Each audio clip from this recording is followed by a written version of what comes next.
우리 하나님 말씀은 이사야서 30장 18절 말씀부터 33절 끝절까지를 우리 합독을 하도록 하겠습니다.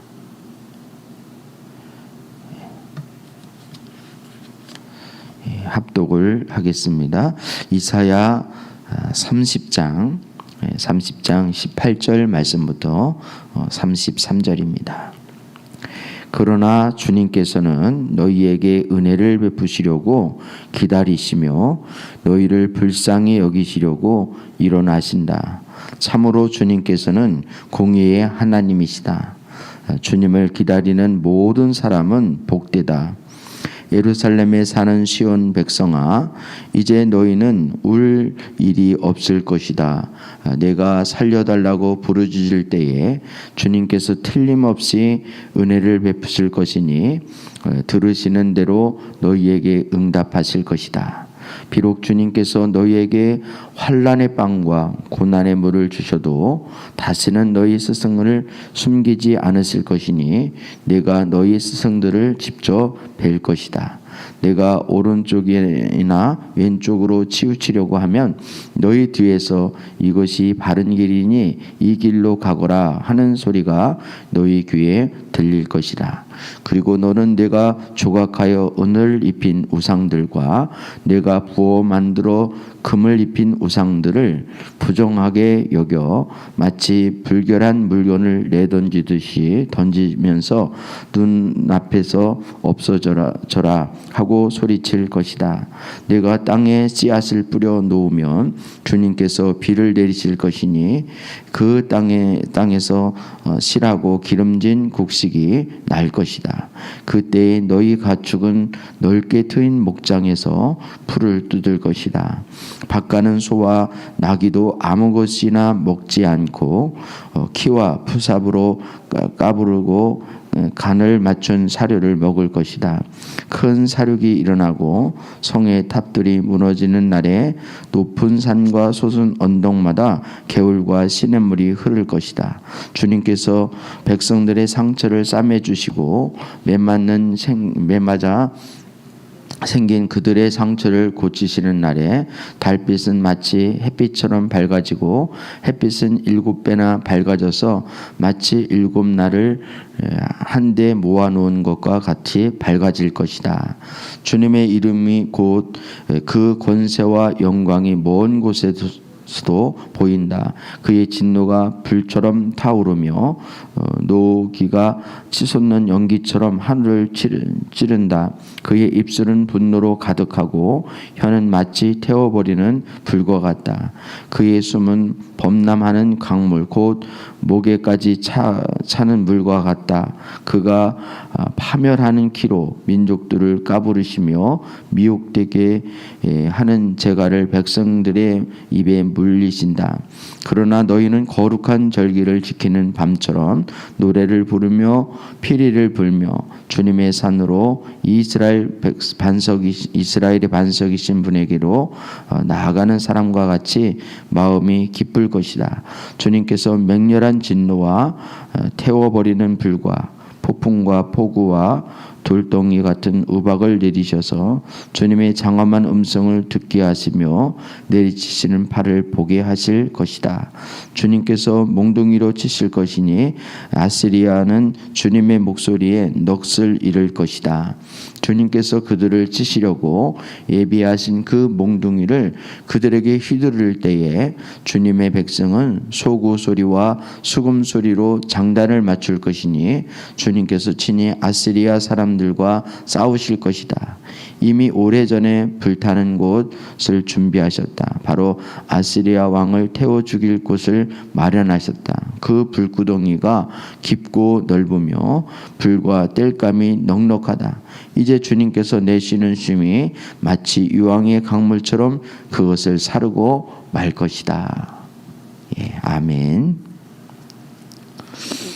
우리 이사야 30장 18절 말씀부터 33절까지를 교독을 했습니다.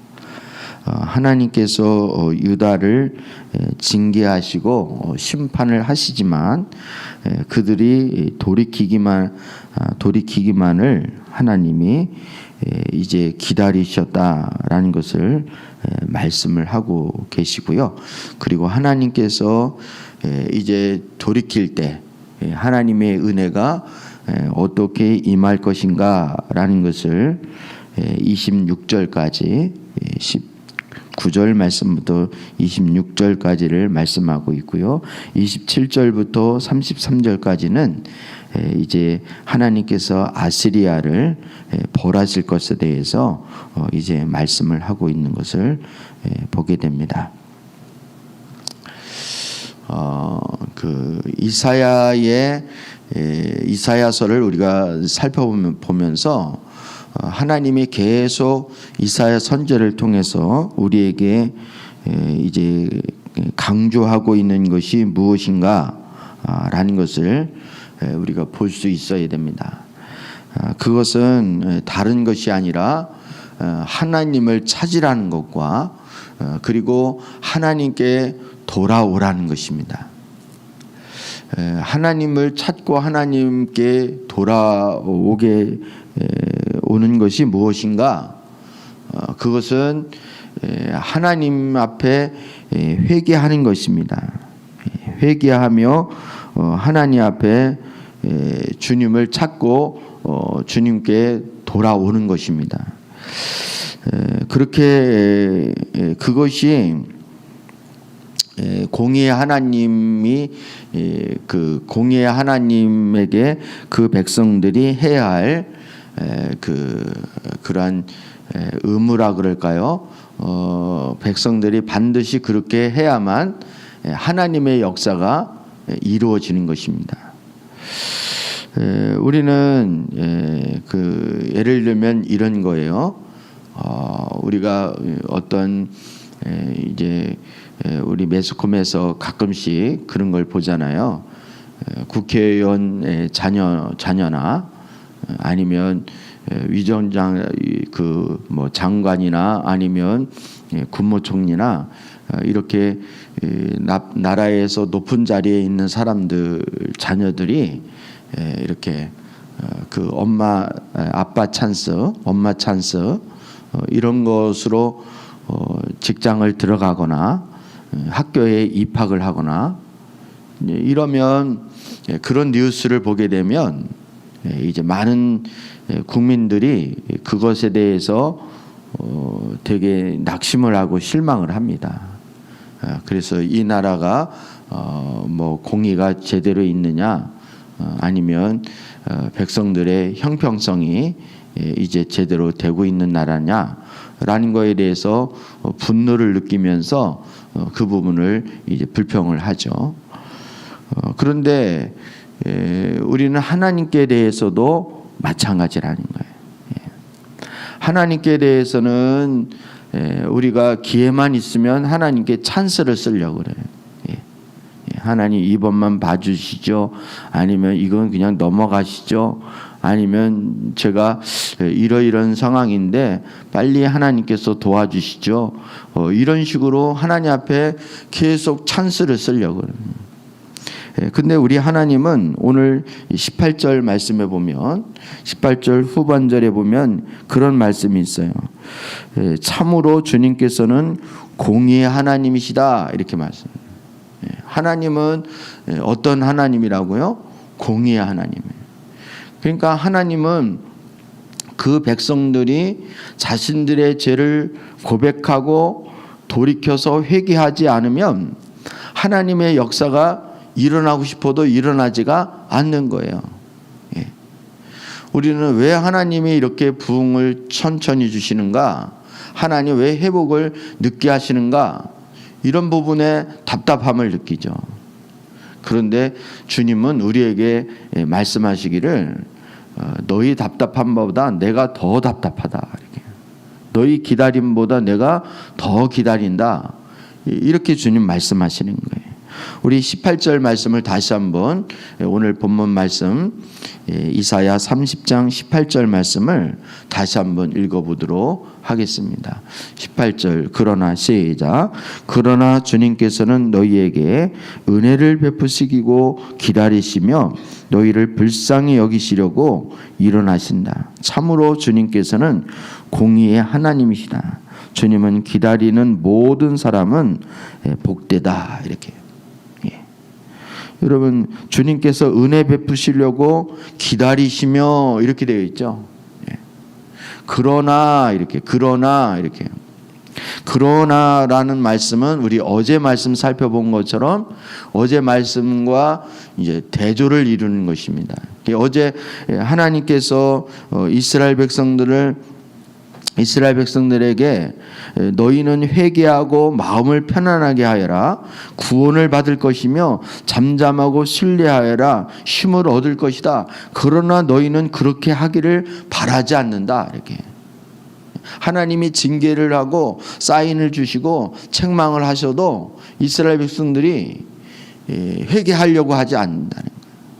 저희가 하나님 말씀으로 꾸짖어도 그 말씀을 들으려 하지 않는 거예요. 오히려 다른 이제 원수를 통해서 이스라엘 백성들을 치면 차라리 우리가 도망을 갈 것이다 이렇게 생각을 한다는 거예요. 하나님이 어떤 사인을 보내시고 징계를 하시면 그거를 모면할 생각만 하고 피할 생각만 한다는 거예요. 그렇지만 오늘 18절 하나님의 그 속마음을 하나님의 의중을 오늘 18절 말씀을 통해서 그 백성들에게 드러내시는 거예요. 하나님은 지금 여전히 은혜를 베풀시기 위해서 그 공의의 하나님께서 지금 기다리고 계시다는 거예요. 그 하나님을 또 기다리는 자가 복되다. 그 하나님을 기대하는 자가, 그 하나님께만 소망을 두는 자가 복되다. 이렇게 오늘 본문을 말씀을 하고 있는 것입니다. 여러분 하나님의 부흥이 빨리 왔으면 좋겠다. 한국에 하나님의 부흥이 빨리 왔으면 좋겠다. 이런 생각을 기도하는 성도들 치고 생각을 안 하는 사람이 어디 있겠습니까? 그렇지만 우리의 마음보다 하나님이 더 이것을 기다리시고 더 급하게 여기신다는 사실을 우리는 알아야 되는 거예요. 그럼 왜 안 되느냐? 이렇게. 그것은 그 원인이 하나님께 있는 것이 아니라 하나님의 백성들에게 있기 때문인 것입니다. 왜? 하나님 백성이 회개하지 않으니까, 돌이키지 않으니까. 하나님이 하고 싶어도 공의 하나님이 할 수가 없는 거예요. 하나님은 회개하면 하나님이 돌이킨다라고 하는 것은 이건 하나님의 방법이고 하나님이 그렇게 이미 그 길을 만들어 놓으시고 그렇게 하나님이 선포하신 거예요. 따라서 하나님 백성들이 잘못을 얼마나 했느냐 이게 문제가 아니라 죄를 짓고 잘못을 했어도 회개하면 하나님이 다 용서해 주신다. 이게 하나님의 선포하신 하나님의 법이고 하나님의 말씀이라는 거예요. 따라서 하나님의 백성들이 회개하고 돌이키면 그 공의의 하나님께서 그때부터 역사하시고 일하실 것임을 말씀하고 있는 것입니다. 여러분 하나님이 이제 공의의 하나님께서 은혜를 베푸시려고 기다리신다는 이 말씀의 의미를 여러분 깊이 새길 수 있기를 주님의 이름으로 축복합니다. 기다린다는 말은 하나님이 하고 싶어도 지금 못하고 계신다라는 그런 의미가 여기에 담겨져 있는 거예요. 왜? 하나님이 그냥 아빠 찬스, 엄마 찬스 있으면 그냥 얼마든지 받아들이시는 공의롭지 않는 그런 하나님이라면 뭐 하나님이 이렇든 저렇든 그냥 하시겠죠. 근데 우리 하나님은 그렇게 안 하는 거예요. 합법적으로 그 백성들에게 은혜를 베푸시기를 원하시는데 그 합법적인 게 뭐냐면 백성들이 하나님께로 돌아오는 거예요. 회개하고 돌아오는 거예요. 주님을 찾는 거예요. 그러면 하나님이 일하시겠다는 거예요.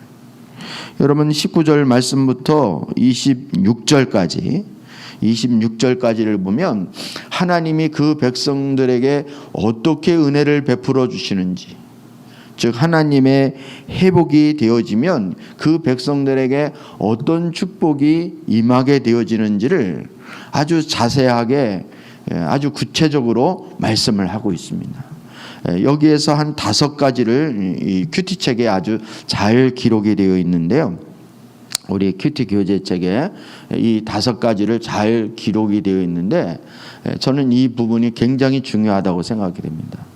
그러니까 이 5가지가 안 되어지는 것이 곧 하나님의 징계인 것이고 하나님의 심판인 거예요.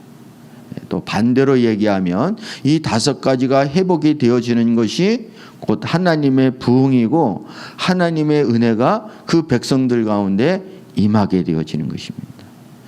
그래서 이 5가지를 우리가 점검해 보면 지금이 부흥의 시대인지 하나님의 징계의 시대인지가 금방 알 수 있는 대목인 거예요. 우리 큐티책에 아주 정리가 5가지가 잘 되어 있습니다. 그리고 27절 말씀부터 33절까지는 그 이스라엘 백성들을 괴롭혔던 그 아수르를 하나님이 벌하실 것에 대해서 말씀을 하고 있는데, 오늘 이 말씀까지 살펴보면 참 좋겠지만 시간 관계상 이 19절 말씀부터 26절까지의 이 5가지를 우리 이제 기본적인 것만 한번 살펴보도록 하겠습니다. 먼저 19절 말씀을 보면, 먼저 19절 말씀에 보면 예루살렘에 사는 시온 백성아, 이제 너희는 울 일이 없을 것이다. 내가 살려달라고 부르짖을 때에 주님께서 틀림없이 은혜를 베푸실 것이니 들으시는 대로 너에게 응답하실 것이다. 먼저 19절에서는 하나님의 기도에 응답이 있다는 거예요. 여러분, 영적으로 침체를 하면 죄악이 그 하나님과 그 백성들 사이에 가로막으면 하나님의 얼굴을 아무리 구해도 반응이 없는 거예요. 응답이 없는 거예요. 그런데 19절에서는 하나님이 은혜를 베푸시기 시작하시고 하나님이 일하시기 시작하면 가장 먼저 나타나는 특징 중에 하나가 기도 응답이 있는 거예요. 더 이상 하나님 앞에 울 일이 없다는 거예요. 하나님 앞에 부르짖으면 즉각 하나님이 답해 주시겠다는 거예요. 여러분, 신나지 않습니까? 얼마나 이게 큰 은혜인지를 우리가 알아야 되는 거예요. 여러분, 우리가 갑자기 돈이 생기고 또 어떤 병이 치유되어지고 또 자녀들이 공부도 잘하고 이런 것도 큰 은혜이겠죠. 그렇지만 하나님 백성들에게 있어서 가장 큰 은혜, 정말 큰 은혜는 하나님 앞에 기도할 때 그 기도에 응답이 있다는 것입니다. 응답이 있다는 거예요. 이거보다 더 놀라운 은혜가 어디 있겠습니까? 근데 그 일들을 하나님이 이루어 주시겠다는 거예요. 여러분, 기도해도 반응이 없으면 그거보다 힘든 게 어디 있겠습니까? 근데 하나님이 들으시는 대로 너에게 응답하여 주신다. 들으시는 대로 주님께서 틀림없이 은혜를 베풀 것인데 들으시는 대로 응답해 줄 거예요. 그러면 이 응답은 빠른 응답이라는 것입니까? 늦은 응답이라는 겁니까?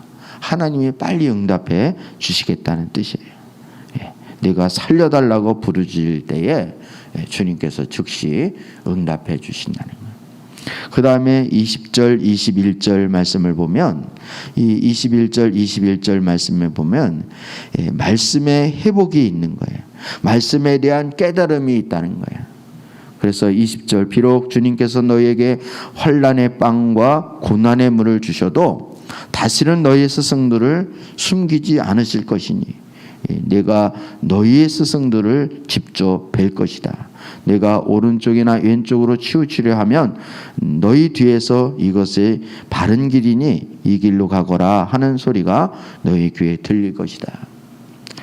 즉 20절 21절에서는 말씀의 회복이 있을 것인데, 말씀에 대한 깨달음이 있을 것인데, 이거는 너희에게 스승을 숨기지 않고 너희 스승을 직접 뵐 것이다. 이 말은 바로 우리의 진정한 스승은 누구십니까? 예수 그리스도. 그리고 성령님. 예수 그리스도와 성령님이 너희에게 참다운 스승이 되어서 너희에게 말씀을 가르치시고 깨닫게 해주실 것이다. 이렇게 말씀하고 있는 것입니다. 여러분, 주일날 계속 말씀을 들을 때 하나님께서 예수님을 이 땅에 왜 보내주셨는가, 그리고 예수님이 이 땅에 오셔서 도대체 무슨 일을 하셨는가 라는 것을 우리 설교할 때마다 계속 반복적으로 말씀하고 있죠. 그것은 주님이 우리의 참 스승이 되어 주셔서 우리에게 본을 보여주시기도 하고, 때로는 우리에게 직접 가르쳐 주시기도 하는 거예요. 예를 들면 성경이 나에 대해서 증거하는 것이다 라는 거 예수님이 오셔서 말씀해 주시지 않았으면 이건 아무도 모르는 거예요. 감추어진 비밀이기 때문에 이건 모르는 거예요. 그런데 예수님이 그것을 오셔서 우리에게 가르쳐 주시고 밝혀 주시고 드러내 주시고 본을 보여주신 거예요. 이런 은혜가 있게 되어지는 거예요. 근데 우리 앞에서도 이미 살펴봤지만 영적으로 하나님을 떠나게 되어지면 나타나는 하나님의 징벌 중에 하나가 뭐냐면 말씀의 깨달음이 없는 거예요. 말씀의 깨달음. 두루마리를 아무리 유식한 사람이 그 두루마리 읽어도 모르고, 무식한 사람이 읽어도 그 말이 무슨 말인지를 깨닫지를 못하는 거예요. 하나님의 은혜가 임하게 되어지면, 하나님 회복이 되어지면 이 말씀을 직접 예수님께서 스승이 되어주시고 성령께서 우리에게 음성으로 들려주신다는 거예요. 여러분, 20절 21절 말씀이 이렇게 말씀을 깨닫는 은혜가 있게 되어질 것임을 말씀하고 있습니다. 그 다음에 22절 말씀입니다. 22절 말씀 세 번째를 보면, 그리고 너는 내가 조각하여 은을 입힌 우상들과 내가 부어 만들어 금을 입힌 우상들을 부정하게 여겨 마치 불결한 물건을 내던지듯이 던지면서 눈앞에서 없어져라 하고 소리칠 것이다. 즉 우상의 요소를 버린다는 거예요? 안 버린다는 거예요? 우상의 요소를 없앤다는 거예요. 여러분, 반대로 생각을 하면 하나님의 백성들은 항상 하나님을 떠나면 하나님이 안 계신 것을, 그 상태를 계속 유지하는 게 아니라 사실은 하나님 자리에 누가 있느냐 하면 항상 우상이 있는 거예요. 이거는 하나님이 떠났으니까 허전해서 그 자리에 우상이 있는 것이 아니라 하나님의 다른 것을 먼저 우상을 섬기니까 하나님을 떠나게 되어지는 거예요. 그래서 하나님이 계속 질투의 하나님이다 라고 하시면서 우상 숭배에 대해서 경계하시는 이유가 바로 여기에 있는 것입니다. 우리 앞에서도 이미 우리 살펴보았지만, 하나님 외에 다른 것을 의지하게 되어지면 하나님을 반드시 버리게 되어 있어요. 떠나게 되어 있어요. 여러분, 그래서 우리 어제도 살펴보았지만 하나님 그토록 누구를 의지하지 말라고 자꾸만 경고하시는 거예요. 이집트를 의지하지 말라는 거예요. 군사적으로 센 그 이집트를 너무가 아니라 이집트를 거기에 기대지 말라는 거예요. 이집트를 의지한다는 말은 하나님을 의지하지 않는다는 뜻이에요.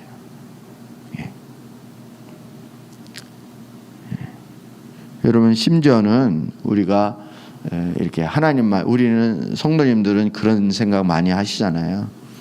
우리가 하나님 말씀은 많이 들을수록 좋고, 그리고 설교도 잘하는 목사님들 설교를 많이 들으면 좋다.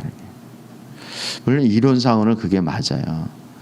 그런데 여러분, 다른 목회자들의 설교를 듣기 시작하잖아요. 그러면 담임 목사님의 설교가 잘 안 들어오는 거예요. 우리 목사님은 설교를 어렵게 해.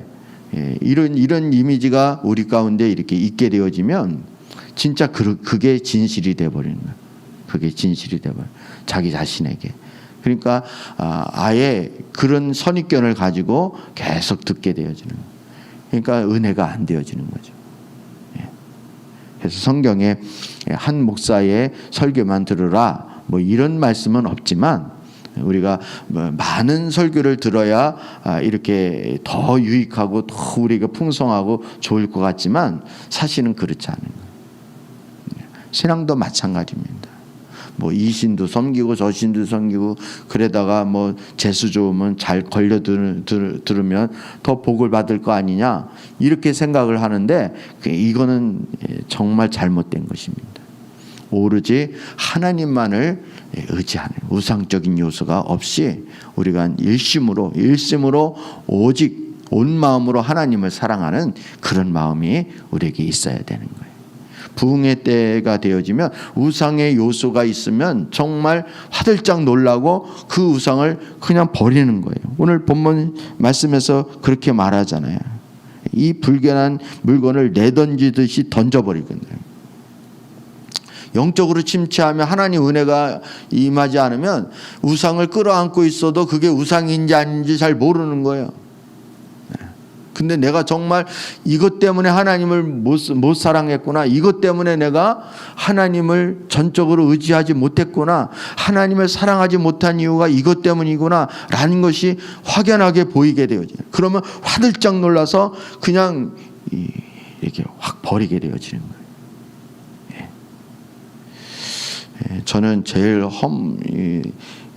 혐오스럽게 생각하는 게 저는 쥐거든요. 쥐.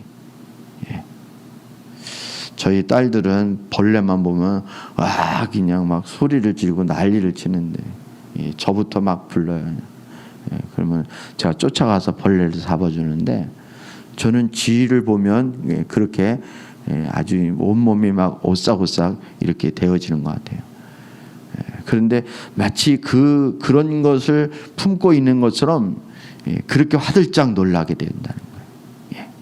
반대로 영적으로 침체하게 되고 하나님의 은혜 가운데서 멀어지게 되어지면 우상을 끌어안고 있어도 그게 혐오스러운 것인지 모르는 거예요. 오히려 더 사랑스럽게 느껴지는 거예요. 그런 은혜가 있게 되어지는 것입니다. 네 번째 23절 24절 말씀인데요. 23절 24절 말씀에 보면 내가 땅에 씨를 뿌려 놓으면 주님께서 비를 내리실 것이니 그 땅에서 실하고 기름진 곡식이 날 것이다. 그때 너희 가축은 넓게 트인 목장에서 풀을 뜯을 것이며 밭 가는 소와 나귀도 아무 것이나 먹지 않고 키나 부삽으로 까부르는 간을 맞춘 사료를 먹을 것이다. 다시 말하면 너희가 지금 경영하는 그 기업과 이런 삶의 터전에서 일어나는 모든 것들을 하나님이 풍성케 해주겠다 이 말의 뜻입니다. 여러분 우리는 이렇게 사업이 잘 되어지면 돈이 있어야 되고 좋은 백이 있어야 되고 사람을 잘 만나야 되고 이런 눈에 보이는 것만 생각을 합니다. 근데 사실은 우리가 사업이든 직장이든 우리 삶의 터전에서 뿌린 대로 거두고 심은 대로 그 열매를 먹을 수 있는 것은 다 하나님의 은혜 때문에 가능한 거예요. 이게 하나님으로부터 출발한다는 것을 사람들은 잘 몰라요. 영적인 부분을 잘 이해하지 못하기 때문에 이것을 잘 이해하지 못해요. 하나님 관계가 회복되어지고 하나님이 은혜를 베풀어 주시고 참다운 부흥이 임하게 되어지면 우리 사업이든 직장이든 우리 삶의 터전에서 하는 모든 것들이 다 풍성한 열매를 거두게 되어질 줄 믿습니다. 주님과의 관계는 회복 안 하고 무조건 부자 되게 해달라고 그러고 사업이 잘 되게 해달라고 기도하고 좋은 직장 만나게 해달라고 기도하는 것은 이건 공의의 하나님 앞에 우리가 주객이 전도되어지는 거예요. 순서가 완전히 바뀌었다는 사실을 여러분 기억을 하셔야 되는 거예요. 여러분 신명기 말씀을 보더라도 주님은 그렇게 말씀하셨죠. 너희가 너희의 하나님 말씀을 잘 듣고 주님을 사랑하고 주님을 경외하면 너희가 그 하나님이 약속하신 땅에 들어가서 너희의 날이 장구할 뿐만 아니라 그 땅에서 기름진 것을 얻게 되어지고 너희 기르는 가축들이 풀을 뜯게 될 것이고 살찌고 기름지게 될 것이다. 이렇게 말씀하시는 거예요. 오늘 본문 말씀이 똑같은 것입니다. 똑같은 거예요. 하나님께로 회개하고 돌아오는 것이 먼저 우선이라는 거예요. 이게 안 되어지면 잘 되어지는 것 같지만 그것은 한순간이에요. 짧은 기간에 지나지 않는 거예요. 여러분 네 번째 23절 24절 말씀 하나님의 은혜가 어떻게 임하는지를 여러분 잘 무엇을 말씀하고 있는지를 금방 이해할 수 있으시겠죠? 그리고 25절 26절 끝절 마지막 다섯 번째 말씀은요. 주님의 은혜가 임하게 되면 하나님의 백성들 가운데 온전한 치유가 일어날 것임을 말씀하고 있는 것입니다. 25절 큰 사륙이 일어나고 성의 탑들이 무너지는 날에 높은 산과 솟은 언덕마다 개울과 시냇물이 흐를 것이다. 주님께서 백성의 상처를 싸매 주시고 매맞아 생긴 그들의 상처를 고치시는 날에 달빛은 마치 햇빛처럼 밝아지고 햇빛은 7배나 밝아져서 마치 7날을 한데 모아놓은 것 같이 밝아질 것이다. 이 말씀은 계시록의 말씀까지 이게 어우러지는 말씀인데요. 이게 진정한 하나님의 회복과 부흥을 이제 이야기하는 것입니다. 아무튼 하나님의 이 강물이 개울인 물에 흐르는 것은 계시록에 가면 이것이 생명수 강을 의미하고 있는 거예요. 이 강에서 다 치료가 되는 거예요. 여기서 나는 나무나 열매들이 다 약재가 되어지고요. 그래서 백성들의 상처를 다 치유하시는 거예요. 예수님이 이 땅에 오셔서 하신 사역 중에 하나가 또 무엇입니까? 그 백성들을 치유하시는 거죠. 하나님의 은혜는 치유의 역사가 있는 것이 하나님의 치유, 회복되어지고 치유되어지는 거예요. 그러니까 여러분 19절부터 26절 말씀까지를 보면 하나님을 떠나게 되어지니까 하나님의 징계로 모든 것들이 다 틀어지고 다 왜곡되어지고 다 뒤집어졌어요.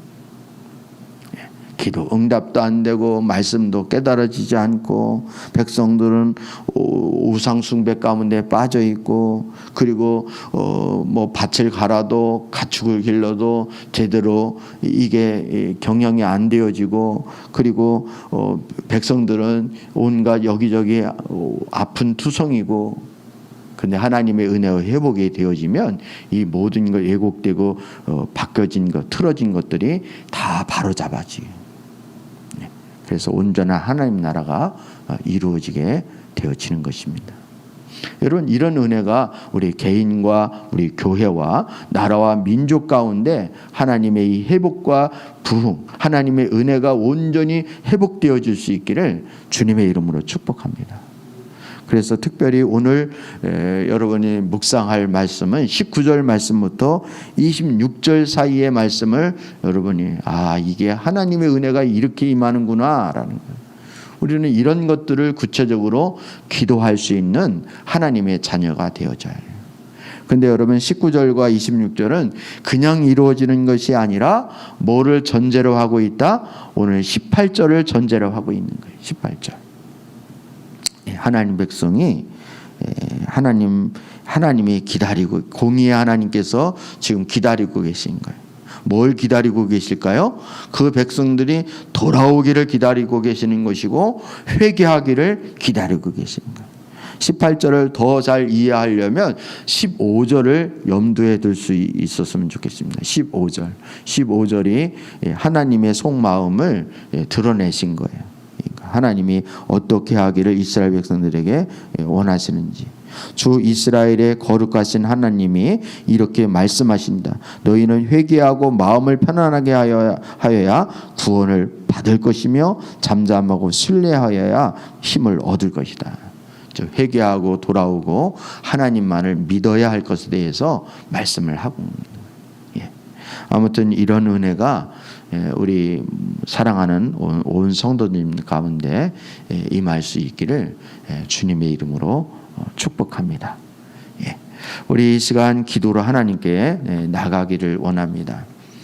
하나님, 오늘 특별히 이사야 30장 19절 말씀부터 26절까지 말씀을 살펴보았는데, 이 5가지의 은혜가 속히 회복되어질 수 있기를 원합니다. 기도했으면 좋겠습니다. 오늘 말씀을 기억하며 우리 함께 기도로 나아가시겠습니다. 살아서 역사하시는 하나님 아버지, 주님의 은혜와 은총을 감사를 드립니다. 아버지, 하나님은 공의의 하나님이시기에 우리에게 은혜를 베푸시기를 원하시고 우리를 구원해 주시기를 원하시지만, 하나님의 백성들이 하나님께로 돌아오지 않고 하나님 앞에 회개하지 않을 때 공의의 하나님께서는 그 일을 할 수 없고 기다리고 계신다는 사실을 우리가 깨닫기를 간절히 원합니다. 아버지, 우리가 무엇이 잘못되었는지 또 무엇을 회개해야 하는지를 저희가 깨닫게 해 주시옵시고, 속히 하나님 앞에, 그렇게 하나님 앞에 돌이킬 수 있는 은혜가 있어지기를 간절히 소원합니다. 그래서 우리 사랑하는 온 성도들이 하나님 앞에 기도 응답을 받게 해주시고 말씀을 깨닫게 하시고, 또 하나님 앞에 우상 숭배를 버리게 하여 주시옵시고, 또 하나님 하는 일마다 주님 안에서 귀한 열매를 맺게 해주시고 주님 안에서 진정한 치유를 받을 수 있는 하나님의 은혜를 누릴 수 있도록 은혜를 베풀어 주시옵소서. 하나님을 떠났을 때 하나님 백성들에게 나타나는 온갖 왜곡되어지고 잘못되어지고 뒤집어진 모든 것들을 하나님의 은혜로 회복시켜 주시옵으며 바로잡아 주시옵기를 간절히 원합니다. 아버지, 그런 은혜가 우리 사랑하는 온 성도들 가운데 있어지게 하여 주시옵시고, 이를 위해서 기도할 수 있는 저희 모두가 되어줄 수 있도록 은혜를 베풀어 주시옵소서. 예수님의 이름으로 기도드립니다. 아멘. 하늘에 계신 우리 아버지여, 이름이 거룩히 여김을 받으시오며 나라의 임하옵시며 뜻이 하늘에서 이룬 것 같이 땅에서도 이루어지이다. 오늘날 우리에게 일용할 양식을 주옵시고 우리가 우리에게 죄지은 자를 사하여 준 것 같이 우리의 죄를 사하여 주옵시고 우리를 시험에 들게 하지 마옵시고 다만 악에서 구하옵소서. 대개 나라와 권세와 영광이 아버지께 영원히 있사옵나이다. 아멘. 오늘 요일별 기도는요, 아는 사람들, 그리고 아프리카, 그리고 우리 목장과 또 우리 소그룹 목자분들을 위해서 기도하는 날입니다.